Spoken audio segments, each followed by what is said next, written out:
কেতিয়াবা কিবা সাধাৰণ অসুখ বিসুখ হ'লেও যধে মধে বিভিন্ন ধৰণৰ ঔষধ খাই নিজৰ শৰীৰটো কেতিয়াবা অপকাৰ কৰোঁ বুলি ক'লেও ভুল নহয়। অৱশ্যে ৰোগ চাইহে চিকিৎসা বাৰু। তথাপি কেতিয়াবা সৰু সৰু অসুখ বিসুখবোৰ হ'লে আচলতে প্ৰথমতে আমি আমাৰ পাকঘৰৰ সাধাৰণ বস্তুৰে ঘৰুৱা চিকিৎসা কৰিবলৈ চেষ্টা কৰিব পাৰোঁ। আমি পাকঘৰৰ যিবোৰ বস্তু খাই থাকোঁ সেই পাকঘৰৰ বস্তুবোৰ আমাৰ কোনো বেমাৰৰ ঔষধ হ'ব পাৰে, কিন্তু আমি যিবোৰ ঔষধ খাওঁ সেই ঔষধবোৰ আমাৰ খাদ্য কেতিয়াও হ'ব নোৱাৰে। হাই ফ্ৰেণ্ডছ, আপোনালোক সকলোকে মোৰ অসমীয়া সঁচাই চেনেলৰ নতুন এটা ভিডিঅ'ৰ মাজলৈ স্বাগতম জনালোঁ। আশা ৰাখিছোঁ আপোনালোক সকলো ভালে আছে। আজি মই আপোনালোকলৈ লৈ আহিছোঁ দৰৱ নোখোৱাকৈ সুস্থ হৈ থকাৰ বুঢ়ালোকে কোৱা কেইটামান ঘৰুৱা দিহাকেইটা কোৱাৰ আগতে আপোনালোকলৈ এটা ৰিকুৱেষ্ট আছে। আপোনালোকে যদি আজিৰ এই ভিডিঅ'টো ভাল পায়, ভিডিঅ'টোত এটা লাইক কৰি দিব। আৰু এতিয়ালৈকে যদি মোৰ অসমীয়া সঁচাই চেনেলটো আপোনালোকে ছাবস্ক্ৰাইব কৰি লোৱাই নাই, তেতিয়াহ'লে সোনকালে ছাবস্ক্ৰাইব কৰি ল'ব আৰু ওচৰতে থকা বেল আইকনটো আপোনালোকে প্ৰেছ কৰি দিব। তেতিয়া মোৰ আহিবলগীয়া সকলোবোৰ ভিডিঅ' নটিফিকেশ্যন আপোনালোকলৈ সোনকালে যাব আৰু সোনকালে মোৰ ভিডিঅ'বোৰ আপোনালোকে চাবলৈ পাব। এতিয়া মই আপোনালোকক প্ৰথম দিহাটো কৈছোঁ, যদি আপোনালোকৰ পেটত গেছ হৈ থাকে তেতিয়াহ'লে আপোনালোকে এগিলাচ নাৰিকলৰ পানী খাব। তেতিয়া আপোনালোকৰ পাচন শক্তিটো ভাল হ'ব আৰু পাচন শক্তিটো ভাল হ'লে গেছৰ সমস্যাটো কমি যাব। এতিয়া 2 নম্বৰ দিহাটো কৈছোঁ, যদি আপোনালোকৰ গাটো কেতিয়াবা দুৰ্বল লাগি থাকে তেতিয়াহ'লে আপোনালোকে 2টা খেজুৰ 2টা এলমণ্ড বাদাম একেলগে খাব। তেতিয়া আপোনালোকে গাত তৎক্ষণাত এনাৰ্জি পাব। এতিয়া 3 নম্বৰ দিহাটো কৈছোঁ, যদি আপোনালোকৰ হাৰ্টবিটটো বাঢ়ি যায় তেতিয়াহ'লে আপোনালোকে এটা কল খাই দিব। কলত পটেছিয়াম থাকে, পটেছিয়ামে হাৰ্টবিটটো বেলেঞ্চ কৰি ৰাখিব পাৰে। এতিয়া 4 নম্বৰ দিহাটো কৈছোঁ, যদি আপোনালোকৰ ৰাতি টোপনি নাহে তেতিয়াহ'লে আপোনালোকে এগিলাচ গাখীৰত অকণমান হালধি মিলাই পেলাই আপোনালোকে খাব। তেতিয়া আপোনালোকৰ টোপনিটো ভাল হ'ব। এতিয়া 5 নম্বৰ দিহাটো কৈছোঁ, যদি আপোনালোকৰ কিবা এটা কাম কৰিলে সোনকালে ভাগৰ লাগে তেতিয়াহ'লে আপোনালোকে এটা কমলা খাব। কমলাত প্ৰচুৰ পৰিমাণে ভিটামিন চি থাকে। ভিটামিন চি আমাৰ বডিটো ফ্ৰেছ কৰি ৰাখিব পাৰে। এতিয়া 6 নম্বৰ দিহাটো কৈছোঁ, যদি আপোনালোকে গৰমৰ দিনত খুব বেছিকৈ ঘামি থাকে তেতিয়াহ'লে এটা তিয়ঁহ খাই দিব। তেতিয়া আপোনালোকৰ শৰীৰত পানীটো বেলেঞ্চ হৈ থাকিব আৰু আপোনালোকৰ শৰীৰটো ডিহাইড্ৰেট নহ'ব।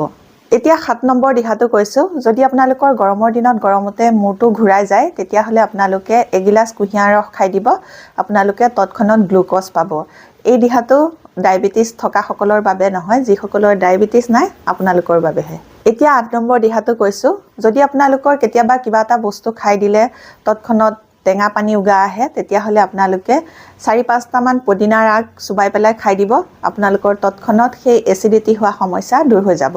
এতিয়া 9 নম্বৰ দিহাটো কৈছোঁ, যদি আপোনালোকৰ খুব বেছিকৈ চুলি সৰি আছে তেতিয়াহ'লে আপোনালোকে দিনে 6-7টাকৈ খিচমিচ খাব আৰু 10-12টাকৈ আপোনালোকে নৰসিংহৰ পাত খাব।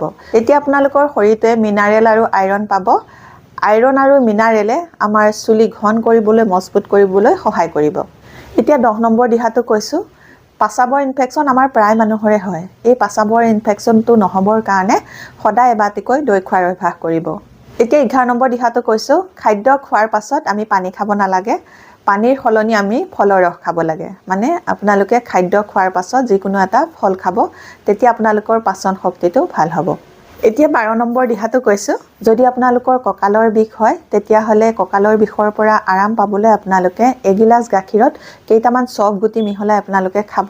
কঁকালৰ বিষৰ পৰা আৰাম পাব পাৰিব। এতিয়া 13 নম্বৰ দিহাটো কৈছোঁ, যে আপোনালোকে আপোনালোকৰ ছালখন ভাল কৰি ৰাখিব বিচাৰিছে, ধুনীয়া কৰি ৰাখিব বিচাৰিছে, ডেকা কৰি ৰাখিব বিচাৰিছে, তেতিয়াহ'লে আপোনালোকে সদায় ৰাতিপুৱা এগিলাচ চাহ খোৱাৰ অভ্যাস কৰক। যি গিলাচ চাহে আপোনালোকৰ ছালখন ধুনীয়া কৰি ৰাখিব, য়ং কৰি ৰাখিব, ডেকা কৰি ৰাখিব। আৰু সেই চাহ গিলাচ কেনেকৈ বনাব মই আপোনালোকক কৈ দিছোঁ। আপোনালোকে 4-5টামান লং ল'ব, 6-7টামান নিমৰ পাত ল'ব, 7-8টামান আপোনালোকে তুলসীৰ পাত ল'ব, এডোখৰ সৰু হালধি ল'ব। গোটেইকেইটা বস্তুক খুব ধুনীয়াকৈ খুন্দি পেলাই এগিলাচ পানীত আপোনালোকে উতলাই থাকিব। পানীগিলাচ যেতিয়ালৈকে আধা নহয় আপোনালোকে ভালকৈ উতলাব আৰু যেতিয়া উতলি থাকিব তেতিয়া আপোনালোকে তাতে আধা চামুচ চফ গুটি আৰু আধা চামুচ আপোনালোকে জিৰা দি দিব। তাৰ পাছত আপোনালোকে উতলাই পানীখিনি আধা কৰি পেলাব।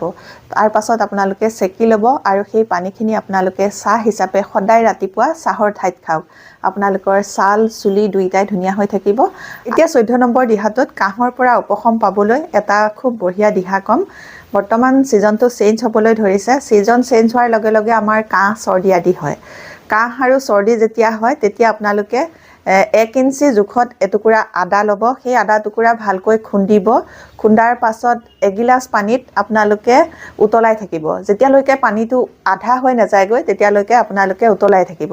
তাৰ পাছত আপোনালোকে যেতিয়া আধা হ'ব তেতিয়া চেকি ল'ব পানীখিনি। চেকি লৈ তাতে এচিটা নেমুৰ ৰস যিমানখিনি ওলায় সিমানখিনি আপোনালোকে তাতে মিক্স কৰিব।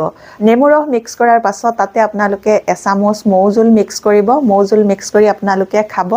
তেনেকৈ খালে আপোনালোকে কাহৰ পৰা উপশম পাব আৰু এই বিধানটো আপোনালোকে দিনে দুবাৰকৈ কৰিব। কাহৰ পৰা উপশম পাবলৈ আৰু এটা উপায় কৈছোঁ। আপোনালোকে এচামুচ আদা ৰস ল'ব, এচামুচ তুলসী পাতৰ ৰস ল'ব, আধা চামুচ আপোনালোকে শেৱালি পাতৰ ৰস ল'ব আৰু এচামুচ আপোনালোকে মৌজোল ল'ব। গোটেইকেইটা বস্তু ভালকৈ মিক্স কৰিব। মিক্স কৰি যিমানখিনি হ'ল সেই সিমানখিনি আপোনালোকে দুভাগ কৰি দিনে দুবাৰকৈ খাব। তেনেকৈ খালে কোনো বেলেগ দৰৱ নোখোৱাকৈ আপোনালোকে ঘৰুৱাভাৱে কাহৰ পৰা উপশম পাব পাৰিব। এতিয়া 15 নম্বৰ দিহাটো কৈছোঁ। বৰ্তমান ছিজনটো হ'ল খুব বেছি শুকান আৰু এই শুকান ছিজনত আমাৰ ছালবোৰো খুব বেছিকৈ শুকান হৈ থাকে। যদি আপোনালোকৰ ছালখন খুব বেছি শুকান তেতিয়াহ'লে আপোনালোকে ফেচ ৱাছ বা চাবোনেৰে মুখ নুধুব। আপোনালোকে এচামুচ বেচন ল'ব, তাতে এচামুচ গাখীৰ মিলাব, তাতে অকণমান হালধি দিব, দি পেলাই গোটেইকেইটা বস্তু মিক্স কৰি মুখত লগাই ধুনীয়াকৈ মাছাজ কৰি মুখখন ধুই পেলাব। তেনেধৰণে আপোনালোকে মুখ ধুলে আপোনালোকৰ মুখখনৰ ছালখন শুকান নহ'ব আৰু আপোনালোকৰ ছালখন চাফাও হ'ব। এতিয়া 16 নম্বৰ দিহাটো কৈছোঁ। যিসকলৰ সঘনাই কাহ চৰ্দি হয়, টনচিলৰ সমস্যা হয়, ছালৰ বেমাৰ হয়, এলাৰ্জি হয়, কুহুমীয়া গাখীৰ এগিলাচত অকণমান হালধি মিলাই আপোনালোকে আহাৰ খোৱা 1 ঘণ্টা আগত নিতৌ খাবলৈ অভ্যাস কৰিব। আপোনালোকৰ সেই সমস্যাৰ পৰা উপকৃত হ'ব পাৰিব। আজি মোৰ ক'বলগীয়া এইকেইটাই টিপছ। এইকেইটাই হ'ল আমাৰ বুঢ়ালোকে কৈ অহা কেইটামান স্বাস্থ্য সম্বন্ধীয় ঘৰুৱা দিহা। যদি আপোনালোকে এই দিহাকেইটা ভাল পালে তেতিয়াহ'লে মোৰ ভিডিঅ'টোত এটা লাইক কৰিব, মোৰ চেনেলটো ছাবস্ক্ৰাইব কৰি আপোনালোকৰ ফ্ৰেণ্ডৰ লগতো এই ভিডিঅ'টো শ্বেয়াৰ কৰি দিব। নতুন এটা ভিডিঅ' লৈ আপোনালোকৰ মাজলৈ আকৌ আহিম। তেতিয়ালৈকে নমস্কাৰ। আজিলৈ আহোঁ।